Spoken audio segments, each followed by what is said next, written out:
hari ini kita bersuka cita lebih lagi di dalam Tuhan. Haleluya. Yeah. Kita sama-sama. Oh betapa indahnya dan betapa eloknya, Yes. bila saudara seiman hidup dalam persatuan. Sekali lagi katakan. Oh betapa indahnya dan betapa eloknya, bila saudara seiman hidup dalam persatuan. Katakan saudara. Batu urapan di kepala Harun, yang kejanggut dan jubahnya turun, seperti embun yang dari Hermon mengalir ke bukit Sion. Kesananlah diperintahkan Tuhan, agar berkat-berkat dicurahkan, kehidupan untuk selamanya. Yeah. Oh betapa indahnya. Yes. Amin. Lebih lagi. Oh betapa indahnya dan betapa eloknya, bila saudara seiman hidup dalam persatuan. Sekali lagi saudara. Oh betapa indahnya. Yes. Dan betapa eloknya, bila saudara seiman hidup dalam persatuan. Hey. Urapan di kepala Harun, yang kejanggut dan jubahnya turun, seperti embun yang dari Hermon mengalir ke bukit Sion. Sangatlah diperintahkan Tuhan, agar berkat-berkat dicurahkan, kehidupan untuk selamanya. Oh betapa indahnya. Sekali lagi katakan.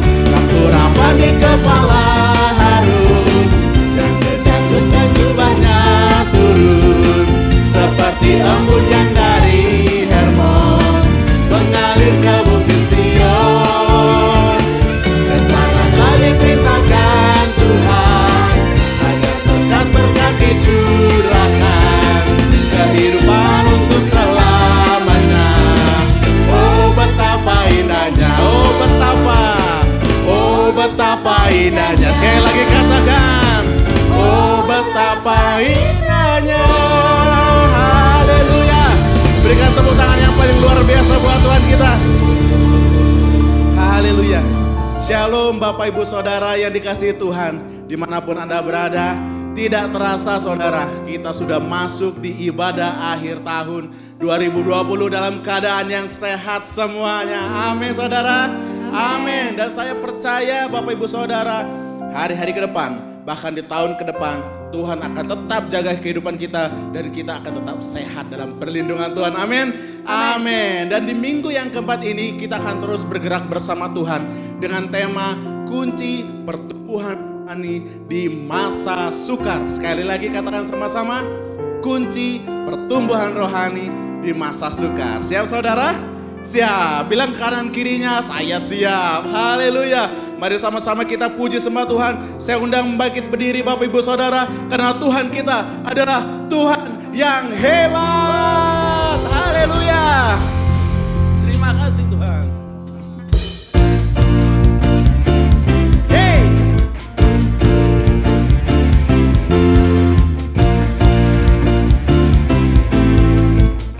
Mohon lebih lagi Tuhan. Hey.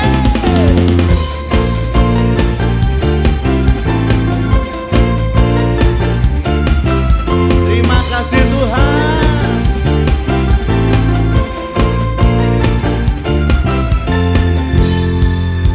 Katakan saudara.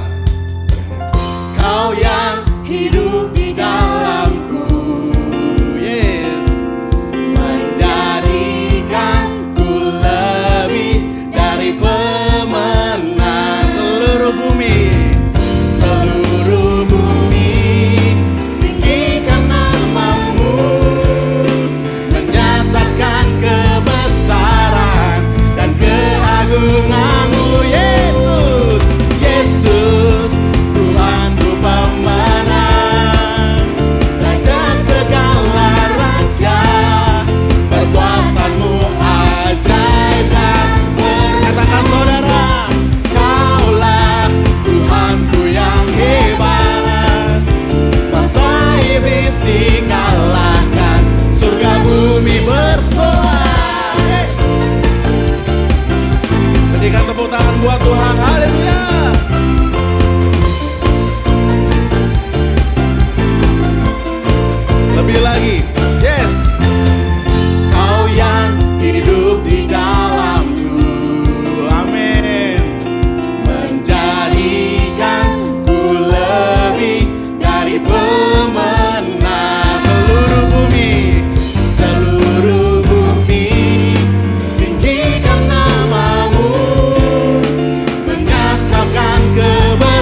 Luar biasa Tuhan. Terima kasih Tuhan Yesus. Yes, you are good. You are good. Yeah.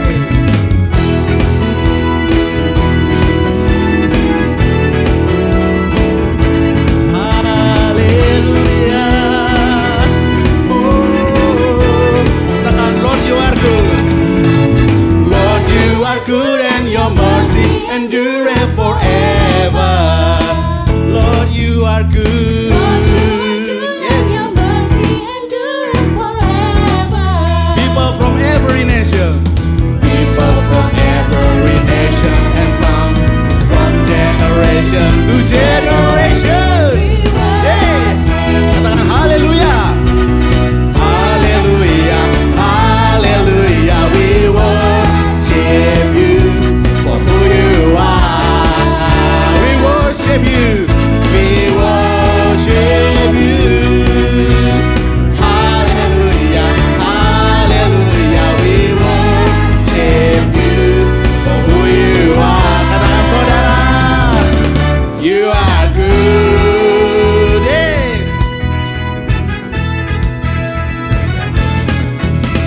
Lord, you are good and your mercy endureth forever.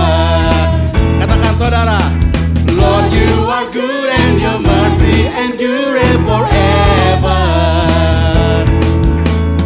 People from every nation and from generation, yeah, we worship you. Hallelujah, hallelujah, we worship you for who you are, yeah. We worship you. katakan haleluya. Hallelujah, hallelujah, we worship you for who you are. Angkat tanganmu. You are good. Yeah.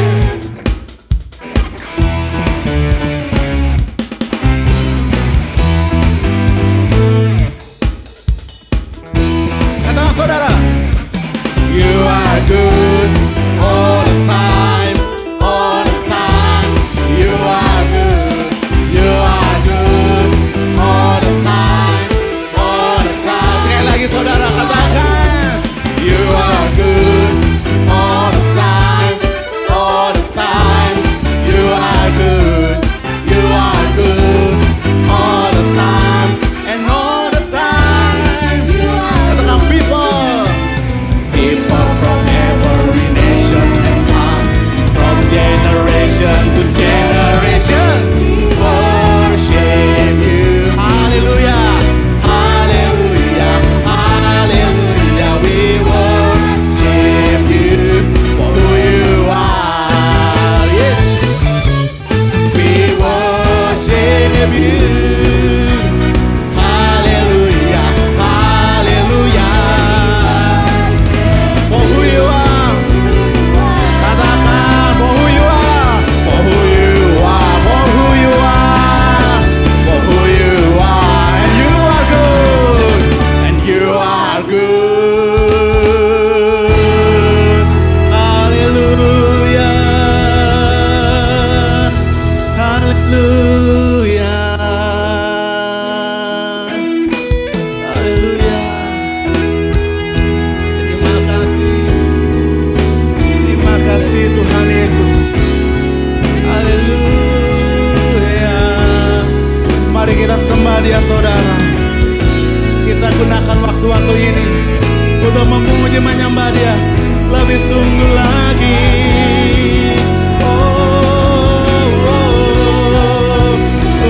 Engkau luar biasa.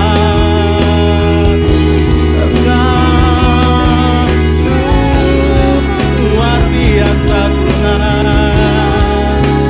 I give glory. Haleluya. Mari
Silakan duduk saudara yang dikasihi Tuhan. Katakan, Hanya Kau Tuhan penolongku,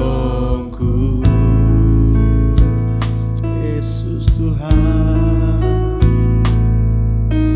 yang selalu setia bersamaku. Oh Tuhan, Kasih-Mu yang sanggup mengubah kehidupanku.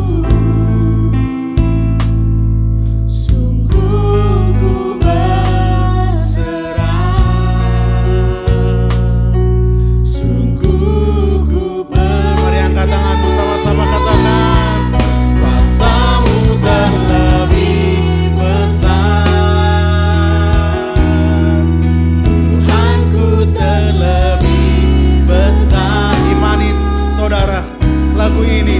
Tak pernah terlambat janji-Mu ya Tuhan, menolong hidupku. Kuasa-Mu terlebih besar, Tuhanku terlebih besar. Tak pernah terlambat janji-Mu ya Tuhan, pulihkan hidupku. Kasih Tuhan, mari sembah Dia. Terima kasih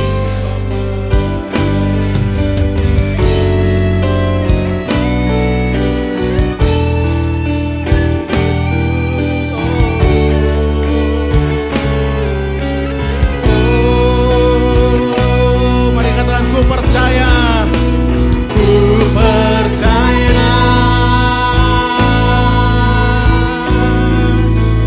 Kau bekerja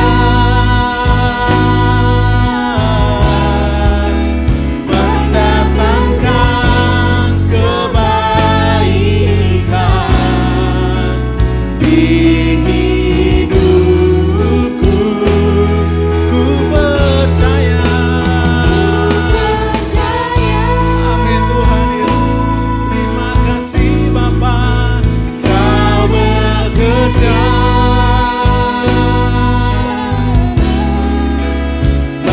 mendatangkan kebaikan, mendatangkan kebaikan. Mari angkat tanganmu dan katakan, Kuasa-Mu terlebih besar, Tuhanku terlebih besar. Tak pernah terlambat janji-Mu ya Tuhan, menolong hidupku. Kuasa-Mu terlebih besar, Tuhanku terlebih besar.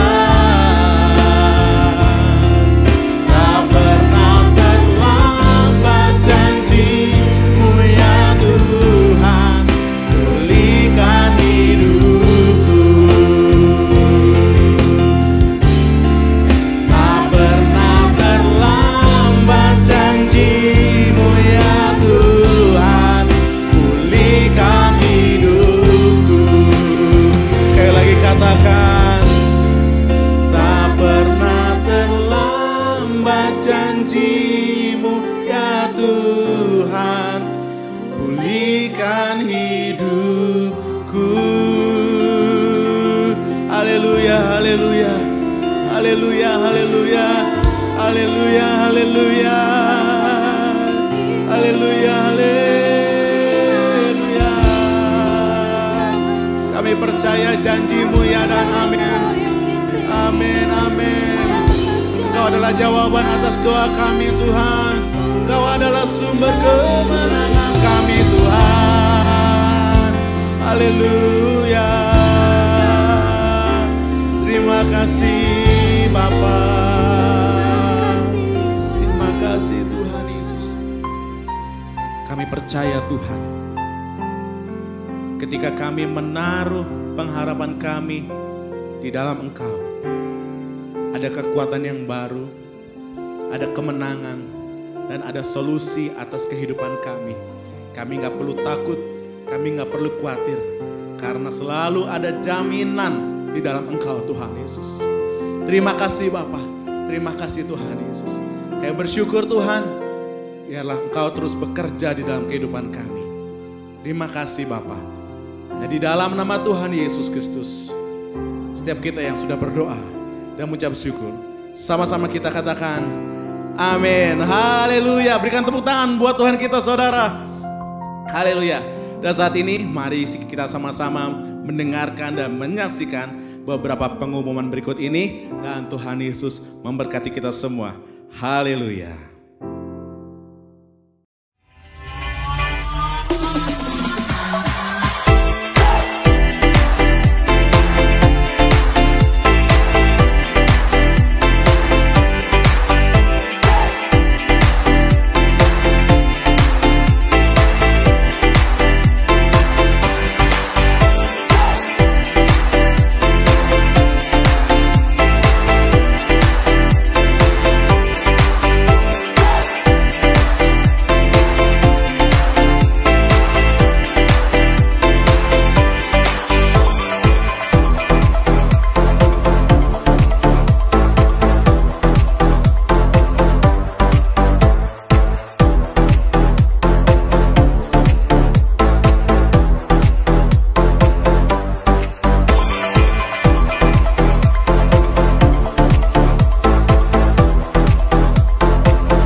Shalom, Bapak Ibu Saudara sekalian, jemaat Gereja Oikos Bogor yang terkasih dalam Tuhan.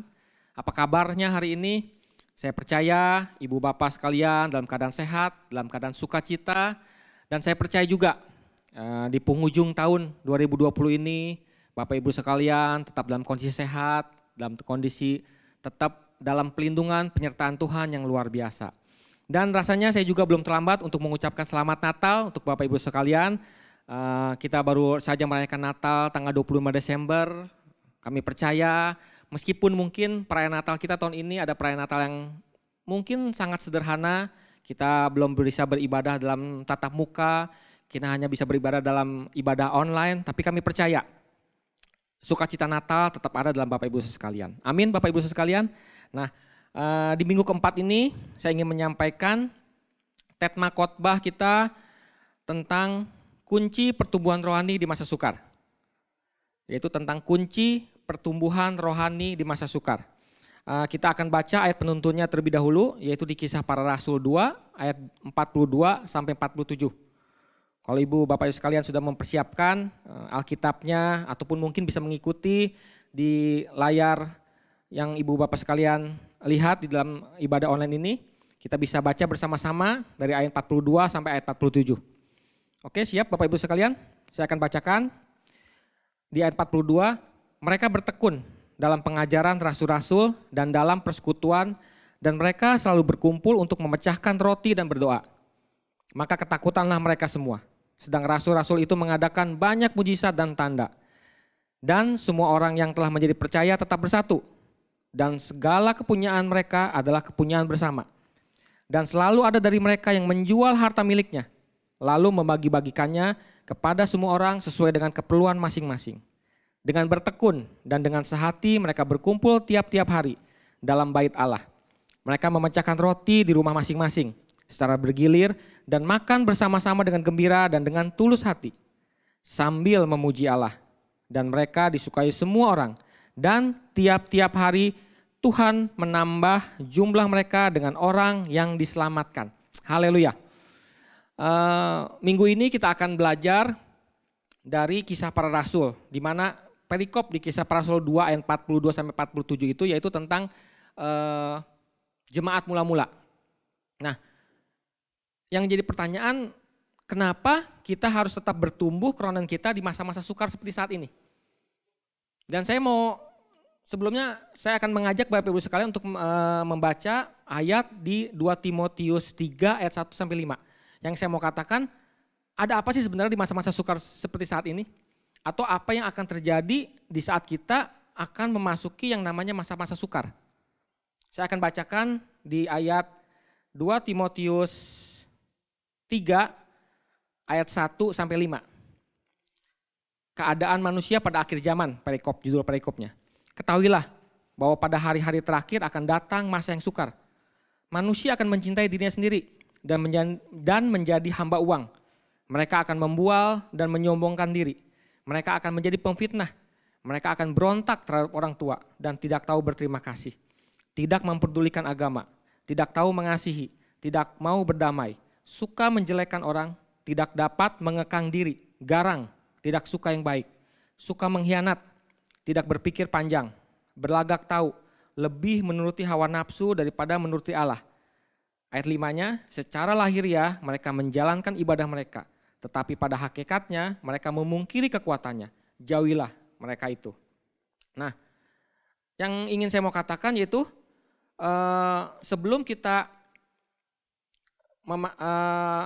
mengikuti tentang yang tadi saya bilang, kenapa kita harus mengalami pertumbuhan di masa-masa sukar seperti saat ini. Saya katakan saat ini kenapa? Kalau kita mau belajar di Kisah Para Rasul, di situ dia dikatakan bahwa jemaat mula-mula, pertumbuhan jemaat mula-mula. Nah, mungkin apa yang mereka alami sama seperti apa yang kita alami hari-hari ini. Mungkin dengan kondisi yang berbeda. Mungkin kalau mereka dulu dalam beribadah, mereka pun merasa kesulitan.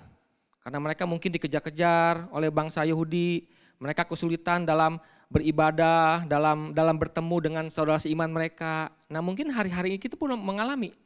Tapi yang saya bilang kondisinya pun kita mengalami perbedaannya. Mungkin kalau hari-hari ini kita Yang saya bilang kita sudah mengalami 9 bulan masa pandemi corona ini. Ibadah yang tadi awalnya kita ibadah secara tatap muka, kita tidak bisa beribadah secara tatap muka. Kita hanya bisa bertemu mungkin dengan ibadah online saja. Ataupun dengan kegiatan-kegiatan rutin yang sepertinya biasa kita alami, kita mengalami keterbatasan. Tapi apakah hal tersebut membuat kita merasa jadi terkekang? Atau mungkin membuat kita semakin, males lah udah kita pasrah aja, nggak bisa ibadah nggak apa-apa. Malah mungkin kita semakin enjoy. Karena mungkin yang biasa tiap minggu kita harus beribadah, yang tiap minggu harus melayani, kita bebas. Nah, makanya tadi saya bacakan di ayat 2 Timotius 3 ayat 1 sampai 5. Nah, saya mau katakan di situ ada kata sukar. Kata sukar dalam bahasa Yunaninya itu kalepos. Ialah masa yang amat sukar, masa kesusahan besar, suatu keadaan yang chaos, yang tidak bisa lagi dikontrol dan dikendalikan oleh manusia dalam hal ekonomi, politik, sosial, alam dan sebagainya. Nah, jadi kata sukar itu bukan hanya sekedar sukar atau mungkin keadaan yang susah atau mungkin keadaan yang ya serba kesulitan, tapi sini dikatakan ialah masa yang amat sukar, masa kesusahan besar. Suatu keadaan yang chaos, yang tidak bisa lagi dikontrol atau dikendalikan oleh manusia. Nah, jadi saya mau katakan kenapa hal tersebut bisa terjadi? Kenapa hal-hal tersebut bisa kita alami? Yang disebut kata sukar tersebut. Saya mau katakan bahwa hal-hal tersebut disebabkan oleh manusia itu sendiri. Yang seperti yang saya bilang di ayat 2 dan 4 di dalam Timotius 3 ayat 2 sampai 4. Nah, di situ dikatakan bahwa manusia dalam keadaan akhir zaman itu akan mencintai dirinya sendiri, menjadi hamba uang dan sebagainya sampai ke ayat 4. Nah, itu dia. Jadi keadaan tersebut, keadaan masa-masa sukar tersebut secara otomatis itu sebenarnya manusia sendiri yang membuatnya. Manusia sendiri yang mengakibatkannya. Nah, makanya saya ingin ajak Bapak Ibu sekalian untuk melihat di ayat kelimanya. Yaitu secara lahiriah mereka menjalankan ibadah. Artinya apa? Secara penampilan, mereka adalah orang-orang yang rohani, menjalankan ibadah mereka dengan sungguh-sungguh. Tapi hati, pikiran, perasaan, dan keinginan mereka bukan fokus kepada Tuhan, tetapi kepada ego dan kepentingan mereka sendiri. Nah, ini di terakhir ini mungkin kita bisa melihat bahwa ada orang-orang yang secara kehidupan rohaninya ya rohani. Beribadah ya beribadah, bahkan melayani di dalam gereja melayani. Tapi sini dikatakan, secara lahiriah mereka menjalankan ibadah mereka. Tapi hati dan pikiran mereka tidak fokus kepada Tuhan. Mereka hanya menjalankan ibadah itu hanya secara mungkin formalitas. Mungkin gak enak karena disuruh oleh pemimpinnya. Mungkin gak enak karena memang ada teman yang bergereja sana, ya gue ikut-ikutan aja dah. Jadi mereka hanya formalitas. Mereka kelihatan seperti orang-orang yang kudus, ya kudus. Seperti orang-orang yang secara lahiriah disuruh dikatakan sungguh-sungguh, kelihatannya baik. Tapi disuruh dikatakan bahwa hati dan pikiran maupun perasaan mereka tidak fokus kepada Tuhan. Mereka hanya mementingkan ego mereka sendiri. Mereka hanya mementingkan kedagingan mereka sendiri. Poin selanjutnya itu tidak, tetapi pada hakikatnya mereka memungkiri kekuatannya. Yang artinya meskipun sepertinya mereka kelihatan rohani dan menjalankan ibadah dengan sungguh-sungguh, tapi mereka tidak mau berubah dan menolak untuk berubah. Karena mereka lebih mementingkan fokus pada ego dan kepentingan mereka sendiri. Jadi yang saya katakan di awal bahwa secara lahiriah mereka beribadah. Tapi tuh mereka nggak mau berubah. Mereka udah tahu.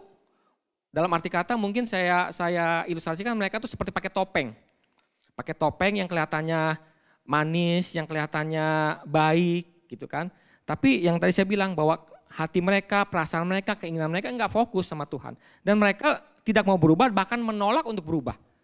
Nah, itulah yang akan terjadi di hari-hari akhir zaman ini. Dan kita sedang memasuki yang namanya akhir zaman ini. Kesulitan-kesulitan besar akan terjadi. Yang saya katakan bahwa kesulitan itu disebabkan oleh manusia itu sendiri. Dan di ayat kelima, di poin terakhirnya, Paulus menegaskan, jauhi mereka itu. Yang artinya jangan sampai kita terpengaruh, meniru atau mengikuti gaya hidup mereka. Jangan sampai kita menjadi bagian di dalam 2 Timotius 3 ayat 2 sampai 4 tersebut. Nah, bagaimana caranya? Kita akan masuk yang disebut dalam kunci pertumbuhan rohani di masa sukar.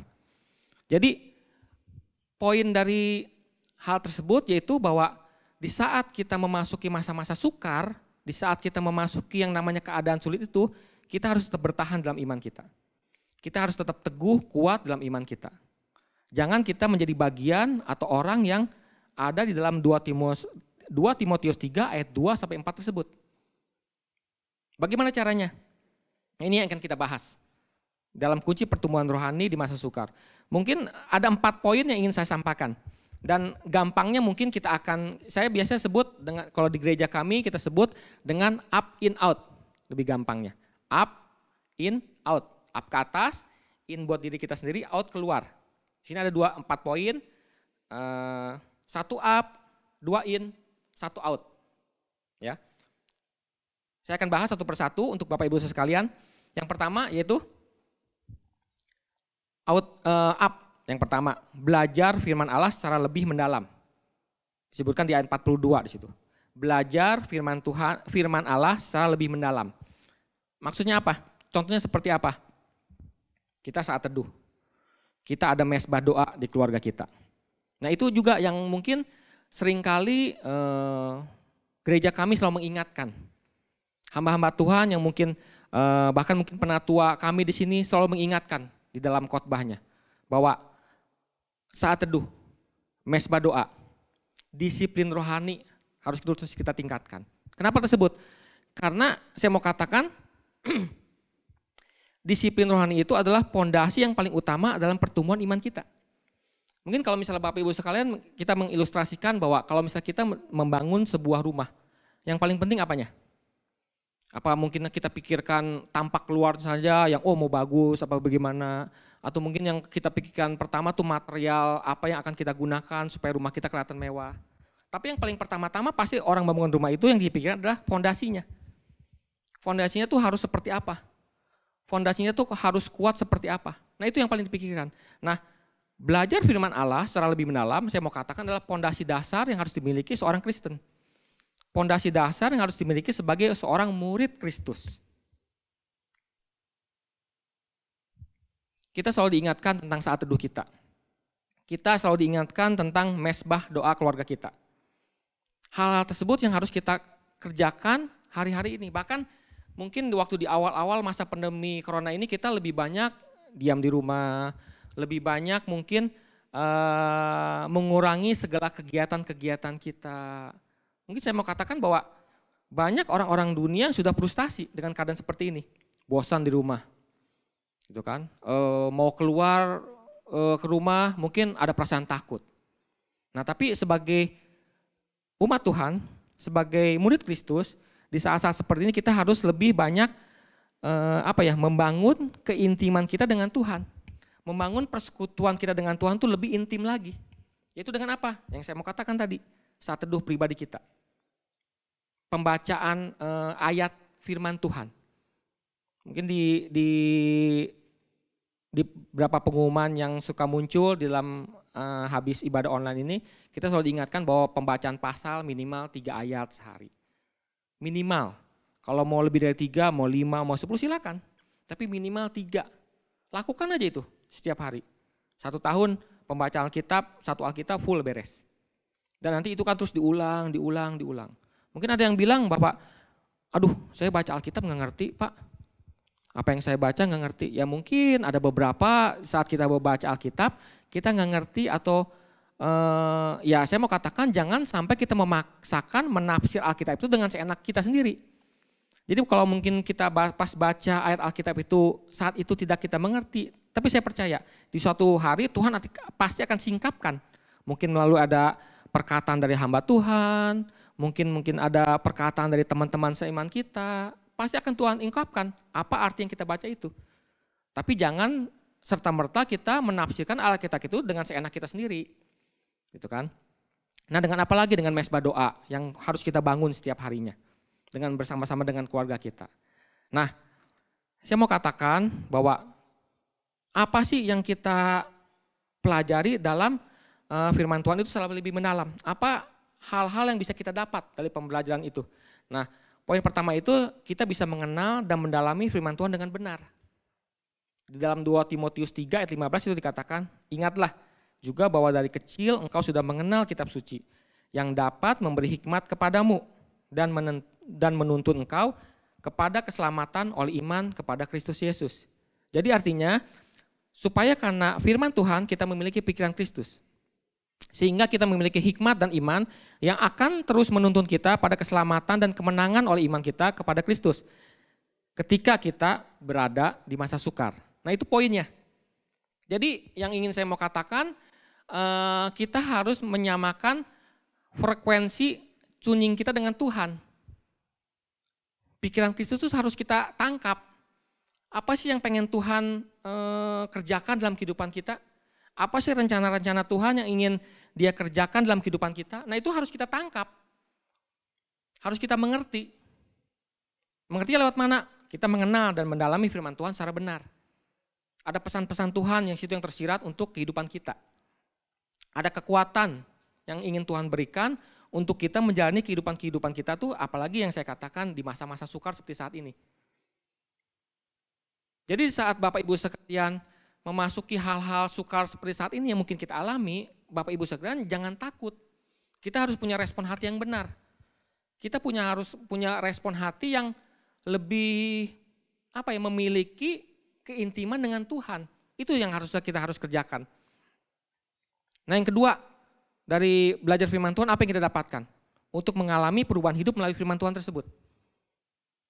Jadi kita menjadi orang yang terus-menerus diperbaharui dan berubah melalui merenungkan dan melakukan firman Tuhan tersebut. Sehingga kita menjadi pribadi yang kuat dan teguh dalam menghadapi masa sukar. Nah saya mau katakan mungkin beberapa orang, tadi yang saya bilang mungkin baca firman Tuhan kok saya nggak ngerti gitu kan. Saya baca firman Tuhan ya baca aja begitu aja gitu. Nah saya mau katakan bahwa baca firman Tuhan itu bukan hanya dibaca atau didengar waktu saat kita membaca. Tapi firman Tuhan itu harus kita kerjakan, harus kita lakukan. Kalau firman Tuhan itu harusnya kita baca, hanya kita dengar tanpa melakukan apa yang diperintahkan Tuhan dalam firman tersebut, ya sama aja bohong. Kita hanya dalam arti kata kita hanya membaca seperti surat kabar, seperti berita-berita infotainment, lewat begitu aja. Atau mungkin yang lebih parah lagi di saat kita mendengar firman Tuhan, masuk kuping kanan, keluar kuping kiri. Tidak ada satupun sedikit pun yang nyangkut. Mungkin di saat ibu bapak sekalian menyaksikan tayangan ibadah-ibadah online. Apa yang hamba Tuhan sampaikan tuh lewat begitu aja. Mungkin ada yang lebih ekstrim. Kok hamba Tuhannya kok nyinggung-nyinggung saya ya? Kok ayat firman Tuhannya kok sepertinya nyindir-nyindir saya?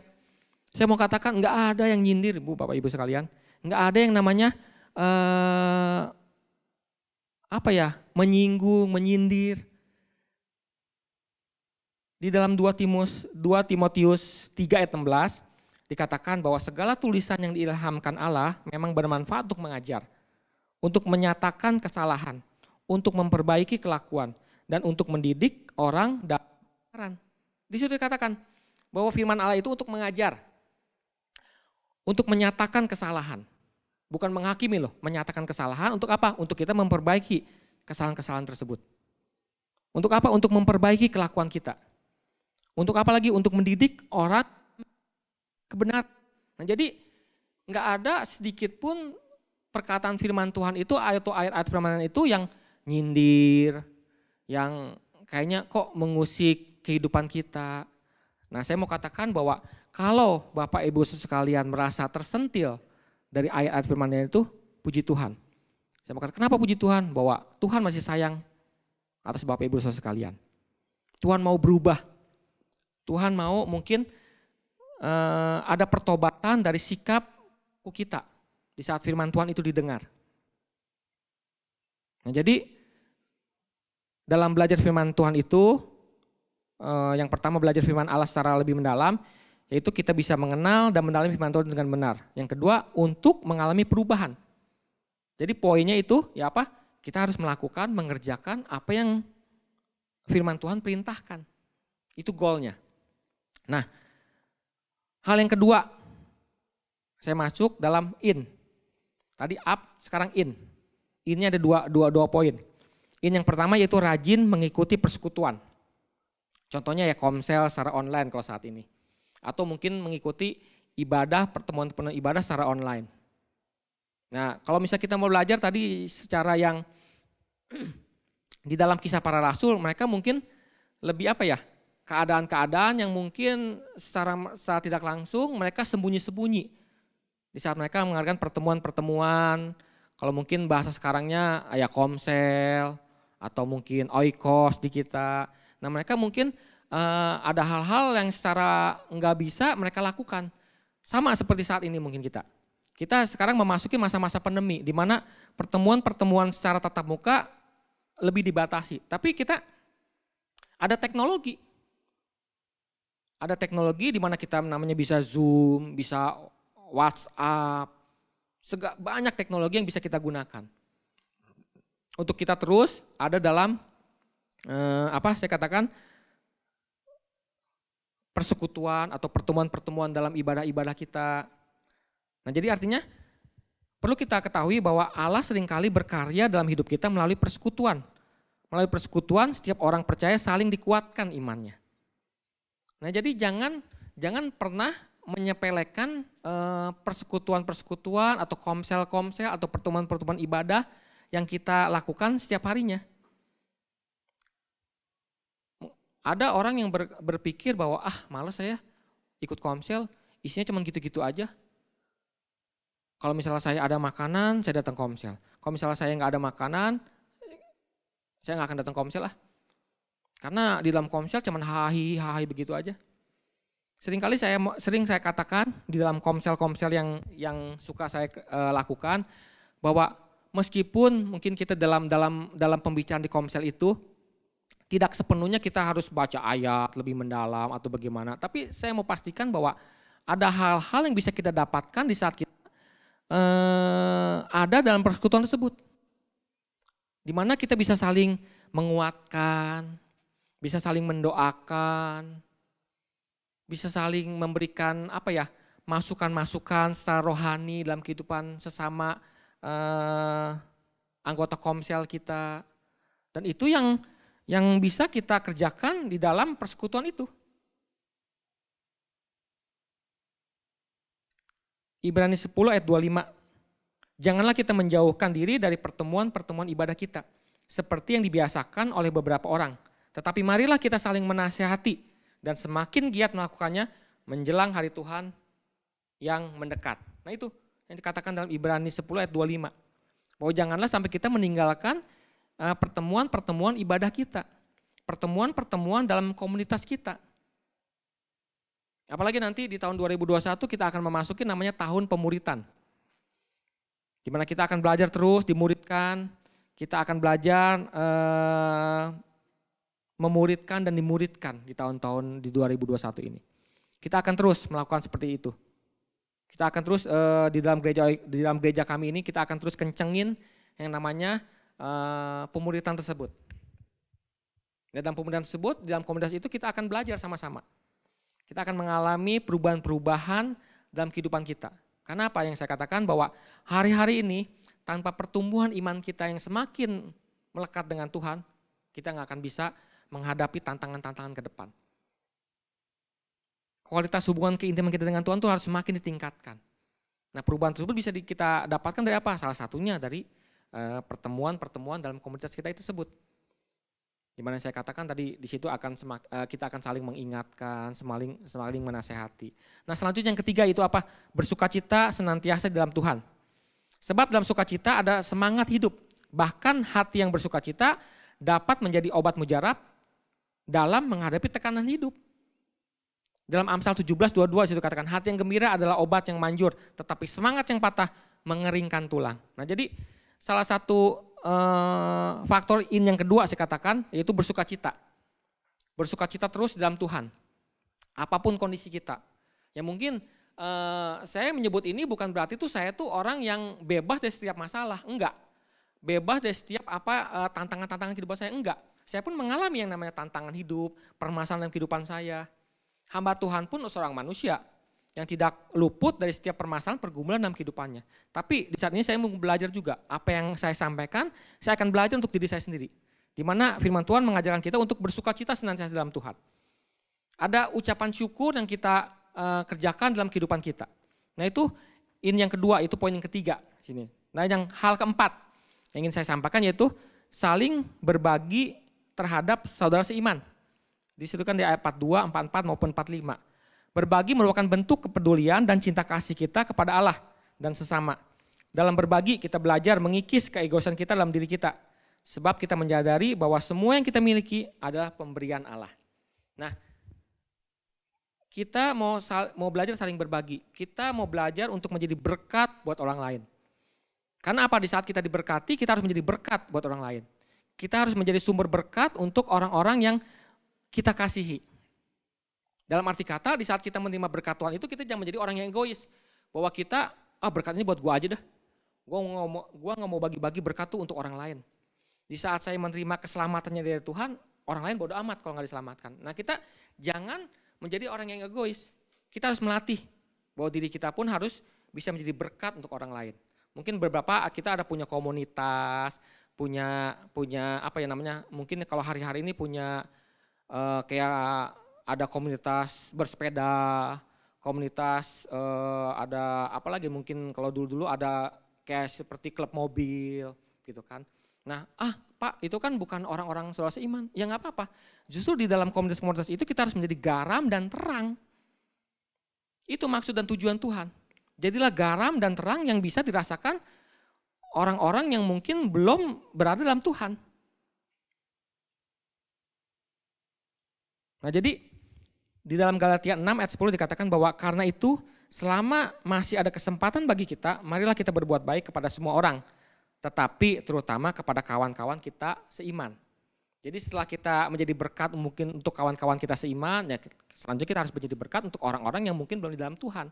Nah itu yang harus kita kerjakan. Nah itulah nanti inti dari nanti akan kita lebih lanjut bahas di dalam 2021 yaitu tentang pemuritan. Kita akan kupas tuntas selama setahun penuh di dalam tahun 2021. Kita akan terus jadi berkat yang saya mau katakan jadilah garam dan terang dimanapun kita berada. Nah, artinya tuh kita harus menjadi orang-orang yang bergerak, bukan hanya tergerak. Kita harus bergerak, bukan hanya tergerak. Gitu kan saya mau katakan, kalau kita hanya tergerak saja tanpa bergerak, sama aja bohong. Jadi saat hati kita tergerak, kita harus cepat-cepat bergerak. Jadi berkat untuk orang lain. Nah, gereja terdiri dari banyak orang yang beragam sifat, watak, cara berpikir, dan kebiasaannya. Terus keragaman itu sering kali memicu konflik antar jemaat. Ya, besi menajamkan besi.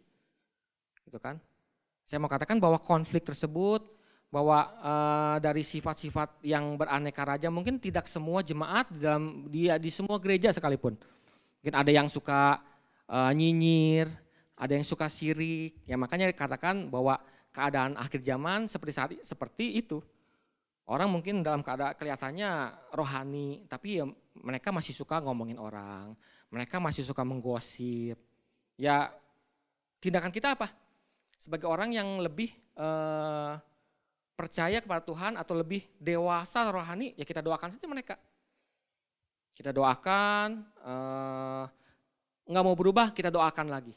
Terus kita doakan sampai berubah. Saya percaya bahwa Roh Kudus akan bekerja kepada orang-orang yang memiliki sifat-sifat tersebut. Nah Pak, kalau misalnya saya udah bosan Pak berdoa, saya udah bosan nasihatin. Mungkin solusi yang terakhir saya mau katakan, orang tersebut mungkin bisa dicek di BPN. Loh kok kenapa BPN Pak? Kan BPN Badan Pertanahan Nasional. Nah saya mau katakan mungkin kan kalau manusia itu kan di dalam kejadian kan diciptakan dari debu dan tanah. Ya mungkin orang-orang yang sering mengalami yang suka membuat masalah itu ya mungkin Tuhan menciptakan mereka dari tanah sengketa kali ya. Nah jadi silakan dicek aja di BPN, mungkin orang tersebut bermasalah terus dalam hidupnya, ya kita selesaikan. sedikit joke itu. Nah jadi apa yang harus kita lakukan yaitu kita harus terus bertekad kuat untuk menerapkan 4 prinsip tadi. 4 poin tersebut tuh harus kita kerjakan, maka Allah akan mempercayakan petobat-petobat baru untuk dimuridkan dan dibina di dalam gereja kita. Amin, Bapak Ibu sekalian. Jadi mau melakukan 4 poin tersebut, 4 hal tersebut yang saya katakan up, in, out. 1 up, 2 in, 1 out. Simple. Tapi kita harus punya komitmen. Kita harus punya disiplin rohani yang bagus untuk melakukan hal-hal tersebut. Masih ingat yang pertama, yaitu belajar firman Tuhan secara lebih mendalam. Up, yaitu lewat saat teduh, lewat mesbah doa di keluarga kita masing-masing, lewat pembacaan firman Tuhan yang secara rutin, secara komitmen. Poin kedua yaitu in yang pertama yaitu rajin mengikuti persekutuan, pertemuan-pertemuan ibadah. Meskipun kita mungkin saat ini hanya melakukan secara online, tapi nggak apa-apa. Terus lakukan setia aja dalam hal tersebut. In yang kedua yaitu apa? Senantiasa bersukacita di dalam Tuhan. Bersyukur, punya respon hati yang benar. Punya respon hati yang mau tunduk dan taat apa yang Tuhan perintahkan. Dan yang poin keempat yaitu out, saling berbagi terhadap saudara seiman. Artinya kita harus terus jadi berkat, jadi garam dan terang dimanapun kita berada.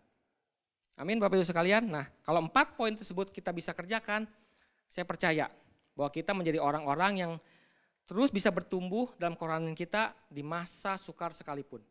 Di masa sulit sekalipun, pertumbuhan rohani kita akan semakin kuat, semakin bertumbuh, kita akan semakin berakar dalam kebenaran firman Tuhan. Oke, saya undang untuk kita mengakhiri ibadah kita.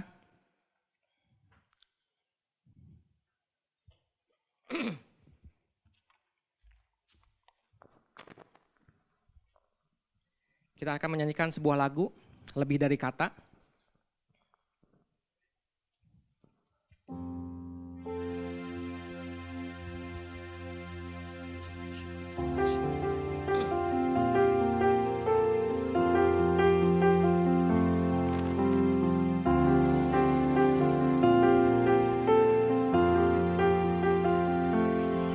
Sungguh engkau tahu, tak ada yang tersembunyi. Lebih dari kata, kau tampung air mataku. Hanya padamu ku berserah. Kau Tuhan penolong di hidupku, kekuatanku hanyalah di dalam-Mu. Kau setia memulihkanku, hidupku memuliakan nama-Mu. Rahmat-Mu menaungi hidupku. Kau setia sampai akhir hidupku.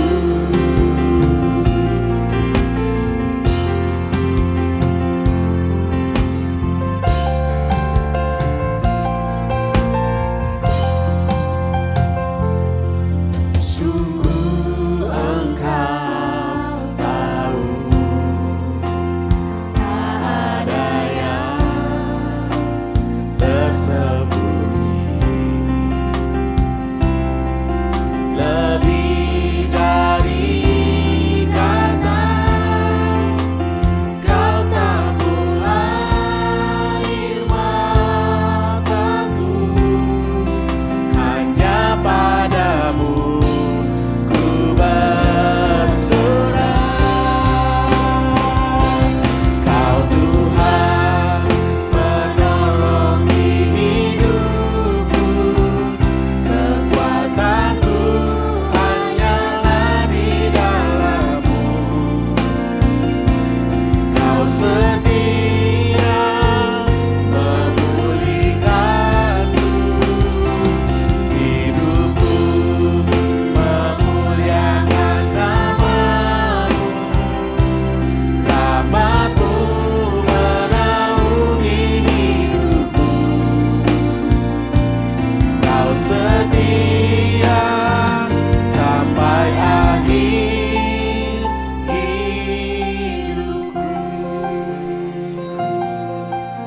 Yes. Terima kasih Tuhan. Terima kasih Bapa untuk penyertaan Engkau yang sungguh luar biasa dalam kehidupan setiap kami Bapa. Bahkan seperti lagu ini mengatakan bahwa Engkau terus akan setia menyertai hidup kami ya Bapa. Engkau terus memimpin kehidupan kami hari lepas hari ya Bapa. Bahkan di saat kami memasuki masa-masa sukar, masa-masa sulit, Engkau pun akan terus memimpin kami ya Bapa. Engkau akan terus menuntun kami ya Bapa. Walaupun setiap kami mungkin Tuhan hari-hari ini atau mungkin dari setiap kami hari-hari ini Tuhan mengalami yang namanya masa-masa kekelaman atau berada dalam lembah-lembah kekelaman. Tapi kami percaya Tuhan, kami akan melalui semua itu ya Bapa. Kami akan berjalan dalam pimpinan Engkau ya Bapa. Kami akan terus Tuhan berjalan dalam tuntunan bersama Engkau ya Bapa. Kau adalah Allah yang setia ya Bapa. Kau adalah Allah yang terus mengasihi setiap anak-anak-Mu yang selalu menaruh harapan dan pengharapannya hanya kepadamu ya Bapa.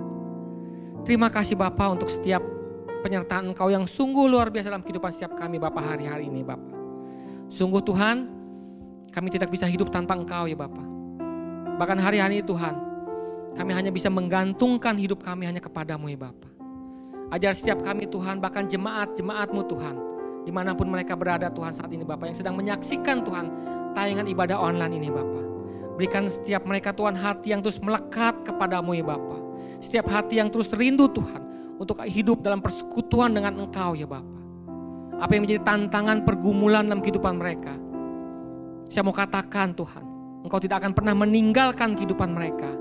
Untuk Bapak Ibu sekalian yang mungkin hari-hari ini mengalami keputusasaan, yang mungkin hari-hari ini mengalami hal-hal yang merasa menemui jalan buntu dalam setiap pergumulan permasalahan, saya mau katakan tetap percaya kepada Tuhan. Tetap taruh pengharapan Bapak Ibu sekalian hanya kepada Tuhan. Tuhan akan terus setia kepada setiap anak-anaknya yang menaruh pengharapannya hanya kepada Tuhan.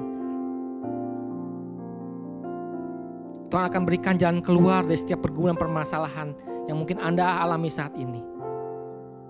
Miliki respon hati yang benar. Seperti yang tadi dikatakan bahwa 4 hal yang harus terus kita lakukan di hari-hari terakhir ini. Di hari-hari yang mungkin kita mengalami hal-hal yang semakin sukar dalam kehidupan kita. Belajar terus firman Tuhan. Melekat terus kepada kebenaran firman Tuhan. Hidup terus dalam persekutuan dengan firman Tuhan. Miliki keintiman dengan Tuhan yang lebih lagi hari-hari ini. Mengerti terus apa yang ingin Tuhan sampaikan melalui setiap firman-firman yang kita baca, yang kita dengar setiap harinya.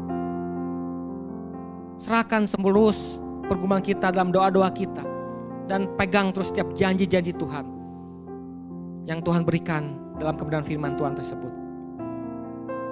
Kita juga harus hidup terus dalam persekutuan dengan komunitas-komunitas yang ada dalam kehidupan kita. Kalau mungkin Bapak Ibu sekalian belum memiliki persekutuan, masuk dalam persekutuan. Miliki persekutuan dengan saudara seiman, di mana persekutuan Tuhan akan semakin menguatkan kita. Ada hal-hal yang bisa kita tangkap dari persekutuan tersebut, di mana Tuhan bisa menyampaikan berkat-berkat-Nya melalui persekutuan yang kita miliki, melalui komunitas yang kita miliki. Hal yang ketiga itu apa? Bersukacita senantiasa dalam Tuhan. Mungkin gampang kita perkatakan, mungkin gampang kita dengar. Tapi saya percaya kalau kita bisa terus mengikuti proses yang apa yang Tuhan inginkan dalam kehidupan kita. Kalau kita bisa terus mengandalkan pimpinan Roh Kudus, kita pasti bisa bersukacita terus dalam kehadirat Tuhan. Bahkan kita punya respon hati yang mau bersyukur apapun tantangan, pergumulan dalam kehidupan kita. Apapun permasalahan kita, sebesar apapun permasalahan kita punya Allah yang lebih besar dari masalah kita. Kita punya Allah yang lebih luar biasa dari masalah kita, yang mampu memberikan setiap solusi, jawaban apapun permasalahan Bapak Ibu sekalian. Yang harus kita lakukan hanya kita punya respon hati yang benar. Kita mau menyerahkan semua itu hanya ke dalam pimpinan Tuhan. Dan yang keempat, kita harus saling berbagi dengan saudara seiman kita. Mungkin hidup kita hari-hari ini dalam kekurangan. Mungkin hidup kita hari-hari ini hanya pas untuk kehidupan kita sendiri atau keluarga kita. Tapi biarlah kita bisa terus menjadi berkat untuk orang lain. Karena berkat dalam kehidupan kita adalah urusan Tuhan. Yang harus kita lakukan adalah mengerti apa yang Tuhan sampaikan melalui kebenaran firman-Nya. Kita harus jadi berkat untuk orang lain. Mungkin kita jadi berkat bukan dengan keuangan kita, dengan harta kita, tapi kita bisa jadi berkat tahan kita. Kita bisa jadi berkat dengan tingkah laku kita. Kita bisa jadi berkat dengan sikap kita. Jadilah orang-orang yang memiliki karakter Kristus dalam kehidupan kita. Jadilah orang-orang yang mencerminkan kita ada sebagai murid Kristus. Saya percaya kalau Bapak Ibu sekalian terus komitmen melakukan 4 hal ini, 4 kunci di mana kita terus bisa bertahan di masa-masa sukar ini, maka kerohanian kita akan semakin bertumbuh. Kerohanian kita akan semakin kuat dalam kehidupan kita dengan Tuhan. Terima kasih ya Bapak. Kami percaya Tuhan, Kau yang akan terus memimpin hidup kami ya Bapak. Kuserahkan Tuhan segala sesuatunya, kehidupan kami semua, kehidupan jemaat Gereja Oikos Bogor. Bahkan mungkin ada orang-orang yang menyaksikan tayangan ibadah ini. Aku serahkan hidup mereka dalam tangan-Mu ya Bapak. Bila penyertaan Engkau akan selalu sempurna dalam kehidupan mereka ya Bapak. Ada perubahan-perubahan yang bisa terjadi dalam kehidupan mereka ya Bapak. Terima kasih ya Bapak. Terima kasih Tuhan. Haleluya Yesus. Kau Tuhan penolong di hidupku, kekuatanku hanyalah di dalam-Mu. Kau setia memulihkanku, hidupku memuliakan nama-Mu. Rahmat-Mu menaungi hidupku. Kau setia sampai akhir hidup. Oh, Kau Tuhan penolongku. Kau Tuhan penolong di hidupku. Kekuatanku hanyalah di dalam-Mu.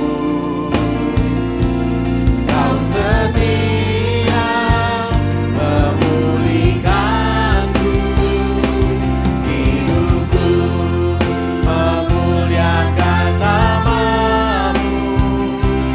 Rahmat-Mu menaungi hidupku. Kau setia sampai akhir hidupku.